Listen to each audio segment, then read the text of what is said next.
E Jesus nos inspire, nos oriente e nos conduz no trabalho da noite de hoje. O tema, como vocês podem ver, na sua etude, bem-aventurados nossos. É interessante que eu tinha esquecido o que eu ia falar hoje. Na verdade, esquecido não, me atrapalhei, eu achava que era no próximo sábado. E na terça-feira eu sentei para escrever o texto do seminário. E metade dos slides é meu texto do seminário. Quando foi na quinta-feira, eu disse, deixa eu olhar quem que vai falar sábado. Quer eu quer falar. E o texto que eu estava escrevendo se encaixava, pelo menos a primeira parte se encaixava no trabalho que a gente vai desenvolver hoje, né? Que a gente vai compartilhar hoje. Na sua etude, bem-aventurados mansos, eu acho que eu nunca fiz preparei os slides de forma tão rápida. A coisa foi se encaixando de forma bem tranquila. E acho que Gilvan até vai gostar do trabalho de hoje. Tem a cara de Gilvan. Vamos lá. O texto começa, e vendo as multidões, ele sobe a montanha e se sente. É o texto talvez mais conhecido do Novo Testamento. Se a gente for parar para pensar, é a parte mais profunda, a parte mais significativa que tem no Novo Testamento, é o Sermão da Montanha. É o discurso mais profundo. É aquilo, não é um texto que você compreende com a simples leitura. Você vai ler e vai reler e vai continuar sem compreender. Se você não se debruçar sobre ele, se você não trazer outros conhecimentos, se você não buscar, você não compreende o Sermão da Montanha. É a mesma coisa que o Bhagavad Gita. O Bhagavad Gita é o 6º livro de 16 livros que tem uma Mahabharata. Se você não se debruçar sobre o Bhagavad Gita, como você se debruça sobre o Sermão da Montanha, você não compreende o Vedanta, você não compreende o que a religião hindu traz. E aí, vendo as multidões, ele sobe a montanha e se senta. Seus discípulos se aproximam, ele estava lá no lago de Genezaré, sobe a montanha, ele abre a boca, ensina-os e diz, em marcha, todo mundo lê bem-aventurados felizes, os mansos, porque eles herdarão a terra. Esse é o texto, eu prefiro essa tradução, e a gente vai ver por quê. Então, a gente vê, vendo a multidão, Jesus deixa a margem do lago, ele está no lago de Genezaré, para subir uma pequena colina. Não existem montanhas naquela região. Então, a primeira coisa que, se você for buscar, não existe montanha em Israel. Então, uma pequena colina. E pronuncia o primeiro dos 5 discursos que estrutura o Evangelho de Mateus. O Evangelho de Mateus é estruturado em 5 partes: as instruções para a missão, o ensino em parábolas, os conselhos para a conduta da comunidade, o grande discurso de Jerusalém e o Sermão da Montanha, que constitui o ponto mais alto de todos eles. Ele sobe a montanha e se senta, se instala no chão, à maneira de um oriental. A gente tem que pensar que Jesus se comporta como um oriental.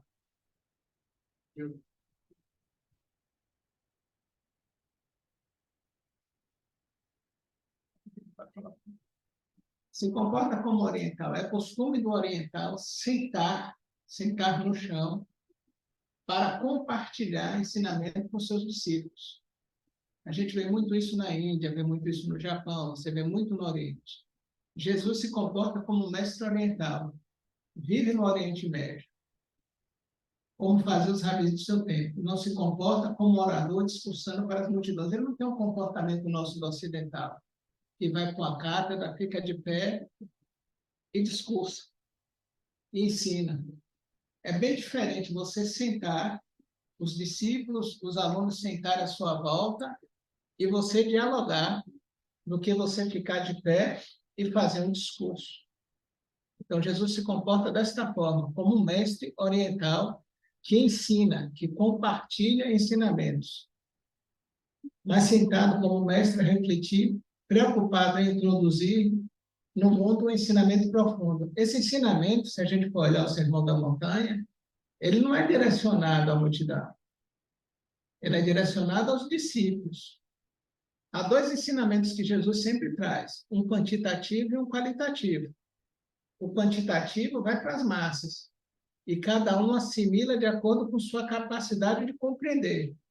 Existe um discurso qualitativo que vai para uma pequena minoria, que já está apto, que está preparado, que tem condições de compreender aquele discurso.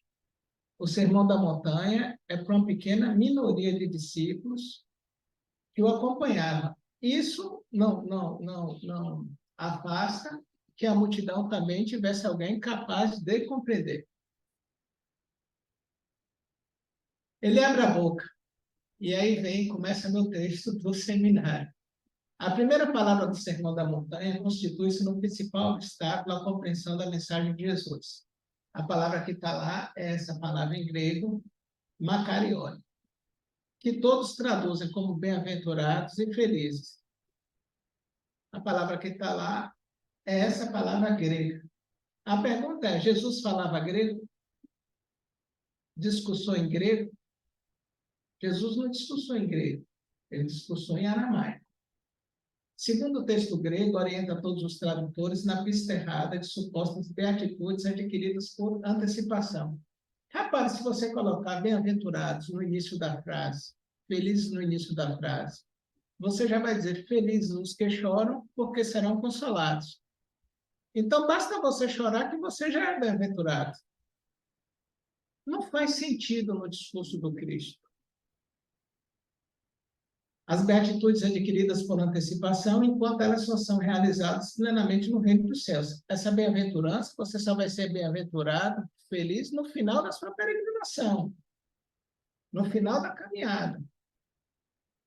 Felizes, bem-aventurados, repetem os tradutores de todas as línguas, exemplo típico de uma interpretação que aplica em uma palavra supostamente conhecida um sentido diferente daquele que tinha originalmente. Por que Jesus não dizia a palavra makarion? Ele pronuncia a palavra hebraica asrei, que significa em marcha. Durante mais de 2 séculos, os tradutores gregos da Bíblia hebraica já liam automaticamente makarion. Todo mundo repete, bem-aventurados, felizes. Onde o texto hebraico diz marchar, asrei. Fazendo isso, eram fiéis à sua tendência apologética e sincretista. A filosofia grega, aí vem toda a influência da filosofia grega, pensavam, não é a única a poder propor ao homem o ideal hedonista de felicidade. Então, aquela coisa que a gente tem de busca de felicidade. Então, a gente já parte que aquele que chora é feliz. Aquele que está aflito é feliz. Aquele que busca a justiça é feliz. Asrei repete 43 vezes na Bíblia hebraica. Então, é uma palavra bem comum no Velho Testamento. Essa exclamação, no plural, tem um radical, asrar, que não evoca uma vaga felicidade de essência hedonista, mas implica a retidão do homem marchando na estrada de obstáculos que leva a Deus. Você vê que já tem toda uma modificação. Quando você tira bem-aventurados e coloca a palavra em marcha para que você inicie a jornada do peregrino, para que você inicie a caminhada, para que você se torne uno com o divino. Né? É aquela frase de Paulo que diz, levante as mãos cansadas e os joelhos desconjuntados e caminhe. Não fique aí chorando, não fique aí aflito, não fique aí esperando que a justiça caia do céu. Comece a fazer um movimento. É necessário que você se movimente. E aqui em direção ao seu reino, continue. Todos os dicionários etimológicos do hebraico bíblico dão como primeiro sentido ao radical, asra, o de marchar. Ser feliz é um sentido secundário e tardio. Você faz o movimento para encontrar a felicidade. E não você parte da felicidade. A bem-aventurança não se situa no início da frase, mas em seu fim, o reino de Deus. Mesmo se este inunda de sua luz, por antecipação, todos os que têm o rosto voltado para ele. O sentido fundamental de Asra é andar, conduzir por uma via reta. Em linguagem poética, Asru é o pé do homem. Então, é um convite para que você inicie essa jornada. E não que você fique aguardando que o milagre venha do céu. As reis pontuam a dinâmica de salvação introduzida na vida do homem em marcha em direção ao reino dos céus. Ela coloca literalmente em marcha a ação do homem em sua busca da felicidade e está presente em cada passo como o começo da bem-aventurança, que não será atingida antes do final da estrada. Então é necessário você fazer algo. Quando você coloca bem-aventurados os que choram, porque eles serão consolados, então basta você chorar e o consolo chega. Basta você estar aflito que o consolo chega. Basta você ter fome e sede de justiça, ainda que você faça a justiça com as próprias mãos, que você vai ganhar o reino dos céus. Isso não casa com o discurso do Cristo. Simples fato de você chorar, estar aflito, ser misericordioso, enfim, não lhe garante absolutamente nada. Por que você chora? E qual a forma como você chora? De raiva, de ódio, de resignado? O fato de chorar não lhe garante absolutamente nada. Jesus não tem a crueldade de declarar felizes a multidão de deserdados. Você imagina o povo judeu naquela época, sendo crucificado, sendo massacrado pelos romanos, tendo uma carga infeliz de impostos do templo, e aí alguém chega e diz assim, feliz você que chora, porque você vai ser consolado. O indivíduo perdeu o parente, perdeu o filho, foi condenado à galé, vai ser morto remando nos barcos romanos, e aí chega um indivíduo e diz, não, fique feliz, porque você já está sofrendo. Então, Jesus não tem crueldade de declarar feliz a multidão de deserdados, de opositores condenados pelas legiões romanas.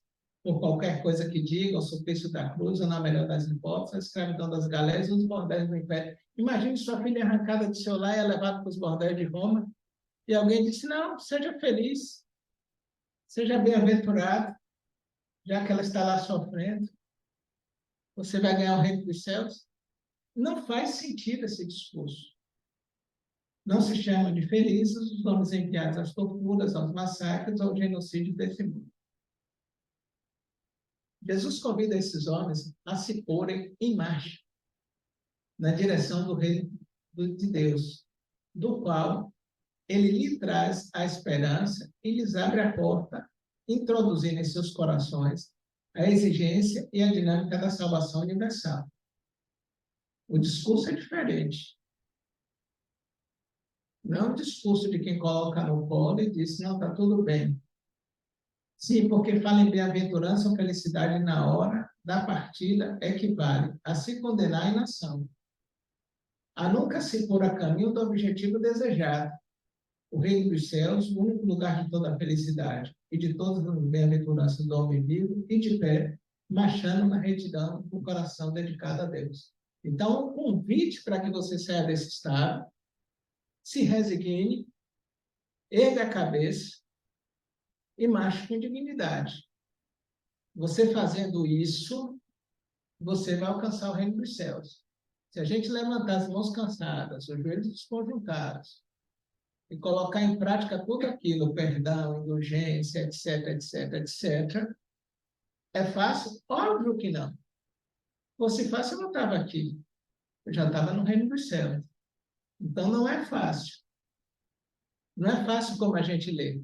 Bem-aventurados os que choram. Senão eu chorava aqui. E pelo que eu passei há poucos dias, meu amigo, o choro vem até fácil. Então, você ganha facinho, facinho o reino dos céus. E não é assim. É um exercício diário de perdão, de indulgência, de benevolência, de humildade, de caridade, de paciência, de resignação, numa marcha constante para se alcançar o reino dos céus. Feito esse corte, a gente entra no tema da noite, que é a mansuetude. Ele coloca lá, bem-aventurados os mansos, porque herdarão a terra. Essa é a forma como nós lemos. O que seria mansos? Eu ainda prefiro ir em marcha, andar, caminhar, iniciai a jornada, os mansos. Continua a dúvida. Quem são os mansos? Eles herdarão a terra e serão bem-aventurados. Vamos lá, gente. Em machos mansos, sim, eles herdarão a terra. No português atual, se a gente for abrir os dicionários, o manso que a gente vai encontrar não vai ter nada a ver com o discurso do Cristo.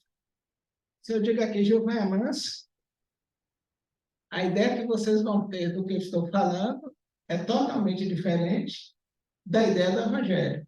No português atual, a palavra manso não é uma das palavras honrosas da vida.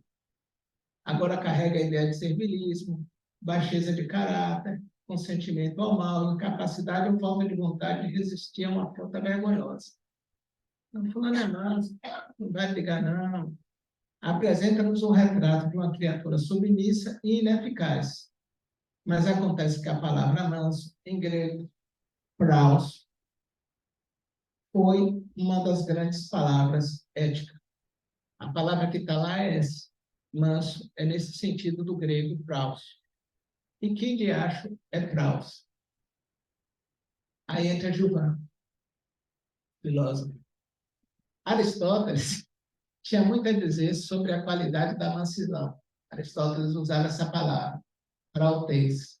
Aristóteles seguia um método para definir qualquer virtude, que consistia em encontrar o meio termo entre dois extremos. Então, Aristóteles pegava duas coisas extremas e buscava o meio termo para definir o que ele queria. Por um lado, havia o extremo devido ao excesso, então ele pegava algo em excesso, e por outro, o padrão.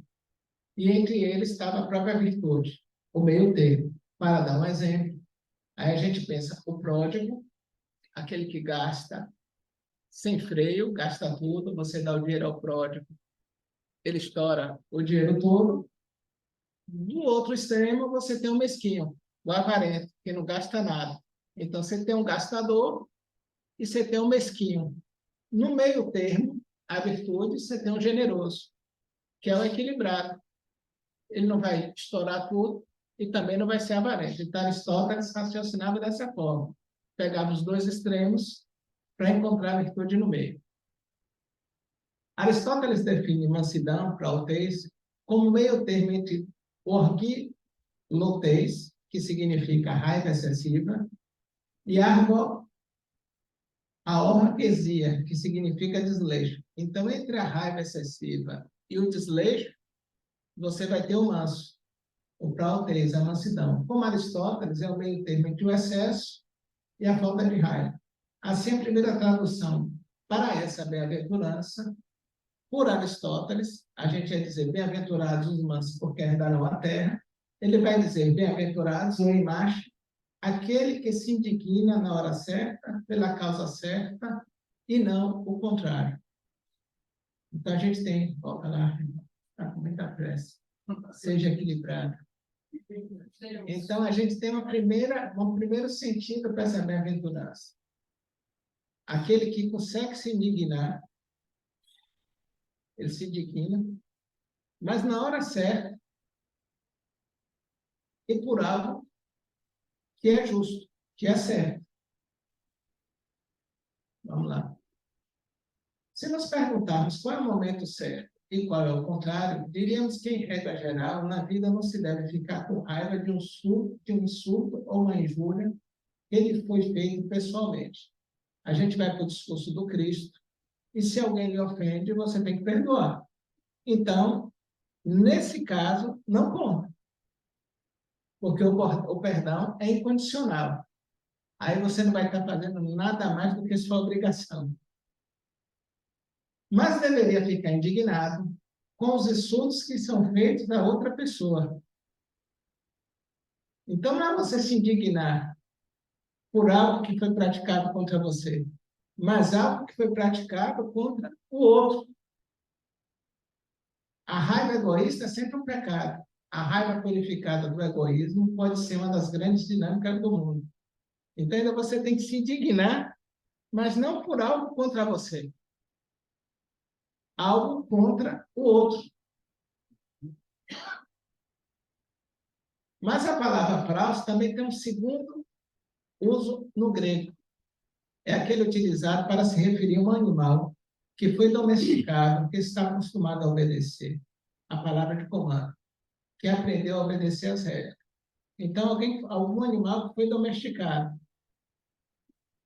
É a palavra usada para designar um animal que aprendeu a aceitar o controle. Assim, a segunda tradução possível dessa parábola, dessa passagem, dessa bem-aventurança, seria: em marcha, ou bem-aventurado, felizes, a pessoa que tem todos os seus instintos, impulsos e paixões sob controle. Bem-aventurados em marcha, aquele que permanece total e constantemente sob seu próprio controle.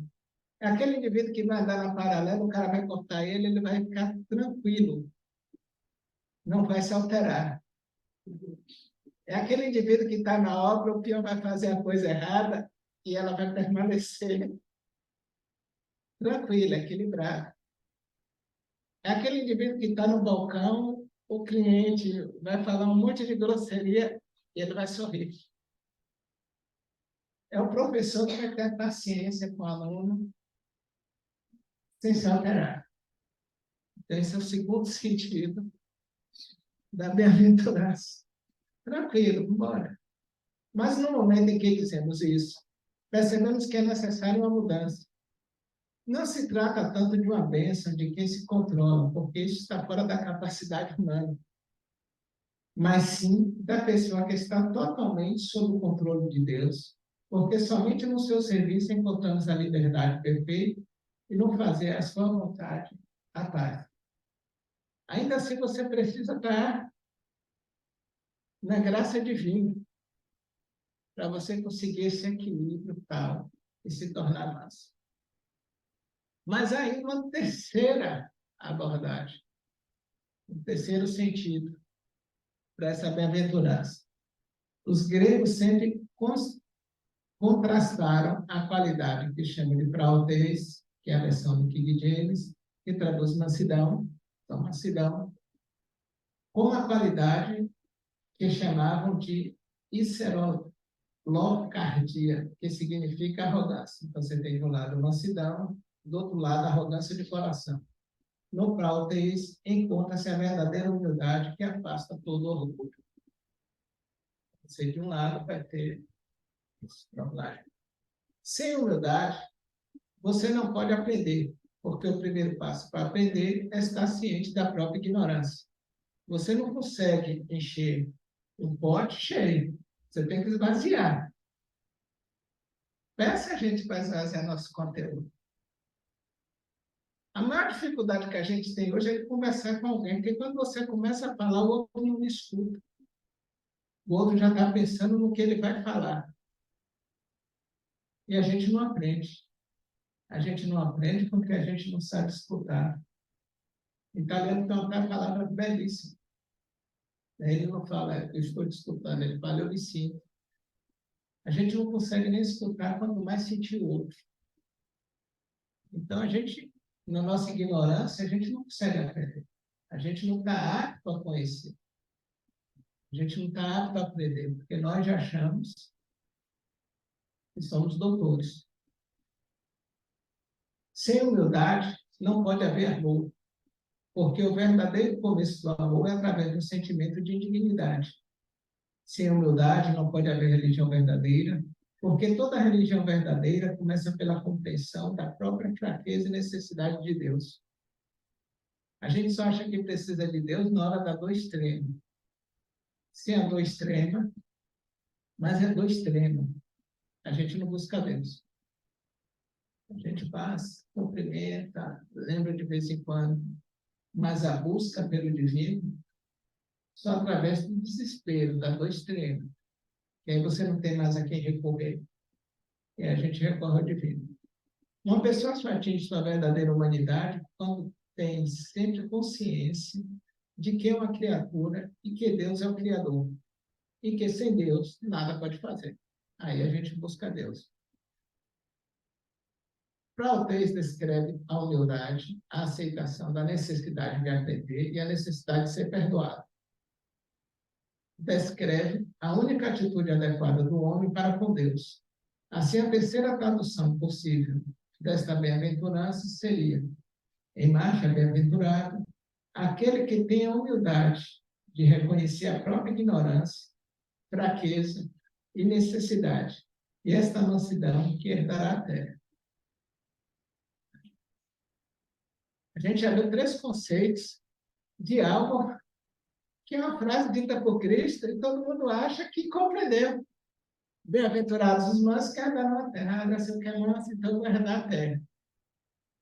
Só em Aristóteles a gente tem os três conceitos que a gente está distante, mas não é pouco distante, não. A gente está anos-luz de se encaixar em qualquer um dos três. Está claro que a palavra praus significa muito mais. E algo mais do que a palavra manso significa agora.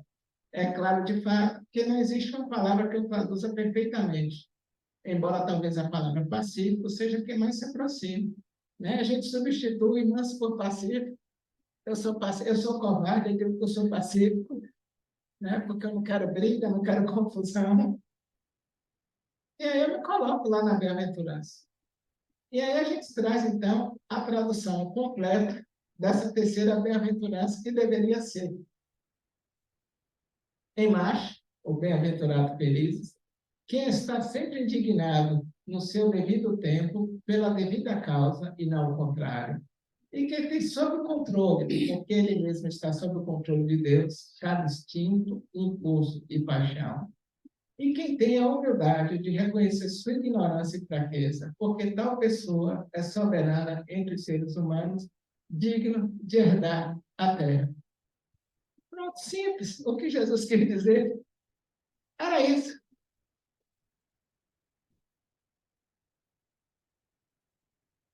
Bem-aventurados os mansos. É exatamente isso.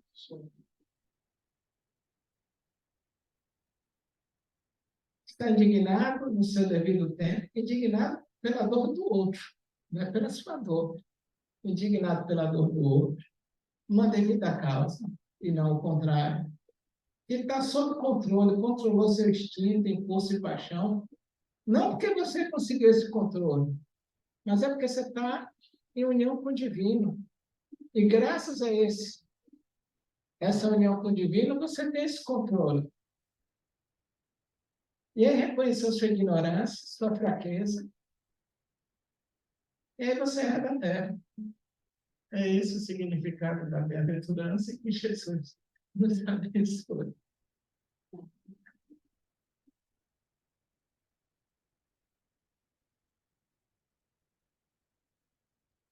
Bom, está aí traduzido diretamente do grego, né?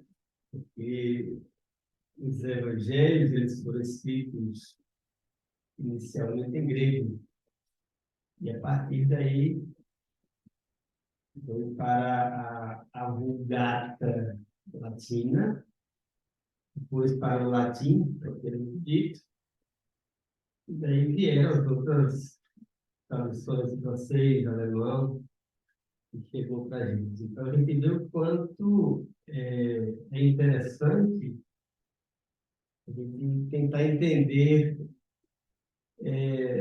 no máximo possível, não é? Aquilo que Jesus falou. Porque quando a gente se aproxima ao máximo daquilo que Jesus disse, a gente se coloca, então, numa posição melhor para compreender, para entender.